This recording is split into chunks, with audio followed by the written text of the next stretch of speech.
सुनिए, अगर आप उत्तर प्रदेश से हैं और किसी सामाजिक पेंशन योजना से जुड़े हुए हैं, चाहे आप वृद्धावस्था पेंशन लेते हो, विधवा पेंशन मिलती हो या फिर विकलांगता के आधार पर पेंशन प्राप्त करते हो, तो आज की यह पूरी जानकारी आपके लिए है। कोई आधा अधूरा अपडेट नहीं, कोई अधूरी बात नहीं। यहाँ हर बात विस्तार से बताई जा रही है ताकि आपको ना इधर उधर भटकना पड़े, ना किसी के भरोसे बैठना पड़े, ना कोई अफवाहों में आना पड़े। आज हम सिर्फ सच की बात करेंगे, वह सच जो आपके बैंक खाते से जुड़ा है, आपकी पेंशन से जुड़ा है और आपकी जरूरत से जुड़ा है।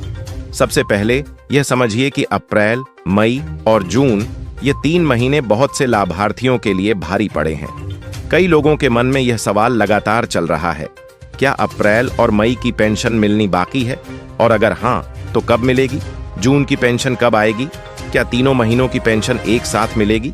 कहीं ऐसा तो नहीं कि हमारा भुगतान रुक गया है या फिर हम योजना से बाहर कर दिए गए हैं? ऐसे में अब तक की जो स्थिति है उसे बिल्कुल साफ तरीके से समझिए। राज्य सरकार की तरफ से जो सूचना प्राप्त हो रही है उसके मुताबिक जून महीने की पेंशन का वितरण 28 तारीख से लेकर 30 तारीख के बीच में शुरू हो सकता है। यानी जिन लाभार्थियों ने अपना पेंशन सत्यापन मार्च 2025 तक पूरा कर लिया था, उनके खाते में जून की पेंशन की राशि निर्धारित तिथि पर ट्रांसफर कर दी जाएगी। लेकिन बात यहीं खत्म नहीं होती। असली मामला तो अब आता है अप्रैल और मई का। दरअसल हजारों लाभार्थियों को अप्रैल और मई की पेंशन अब तक नहीं मिली है। कारण साफ है, सत्यापन प्रक्रिया अधूरी रह गई थी। समाज कल्याण विभाग ने इस बार एक सख्त निर्देश जारी किया है कि बिना सत्यापन के कोई भी पेंशन की राशि नहीं भेजी जाएगी। यह सत्यापन 2 तरह का होता है, एक दस्तावेजों के आधार पर और दूसरा भौतिक रूप से, यानी फिजिकल वेरिफिकेशन। कुछ लोगों ने केवल दस्तावेज अपडेट करवाए लेकिन उनका फिजिकल वेरिफिकेशन नहीं हुआ और कुछ ने कुछ भी नहीं करवाया। इसी वजह से उनकी पेंशन अटक गई। अब बात उन लोगों की जिनका सत्यापन मार्च के बाद यानी अप्रैल या मई में हुआ है।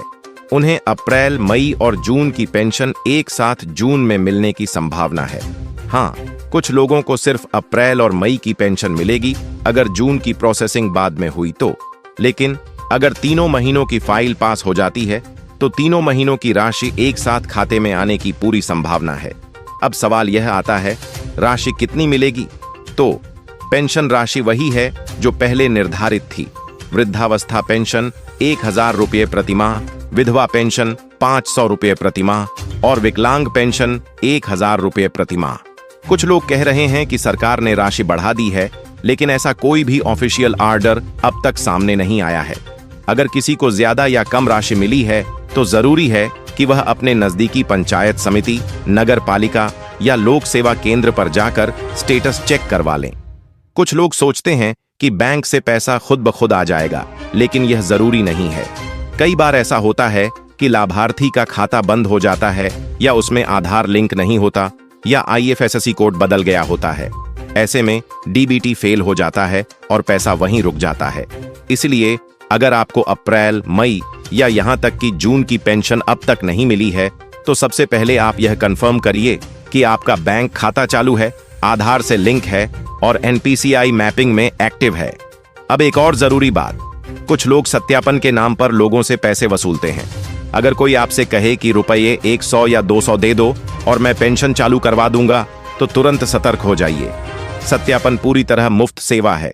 इसके लिए ना ग्राम पंचायत पैसे ले सकती है, ना ई-मित्र सेंटर, ना जन सेवा केंद्र। अगर कोई पैसे मांग रहा है तो समाज कल्याण विभाग में उसकी शिकायत कीजिए या स्थानीय थाने में रिपोर्ट दर्ज कराइए। यह अपराध है। जहां तक बात रही पेंशन स्टेटस जानने की, तो अब यह काम भी आप खुद कर सकते हैं। https://sbiup.gov.in वेबसाइट पर जाइए।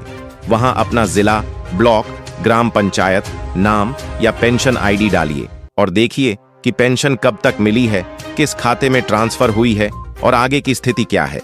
आपको कोई लाइन में लगने की जरूरत नहीं है। और अगर आप बहुत बुजुर्ग हैं या फिर विकलांग हैं और इंटरनेट नहीं चला सकते, तो अपने बेटे, पोते, पड़ोसी या गांव के किसी जानकार से यह काम करवा लीजिए। जानकारी रखने का हक हर पेंशनधारी को है।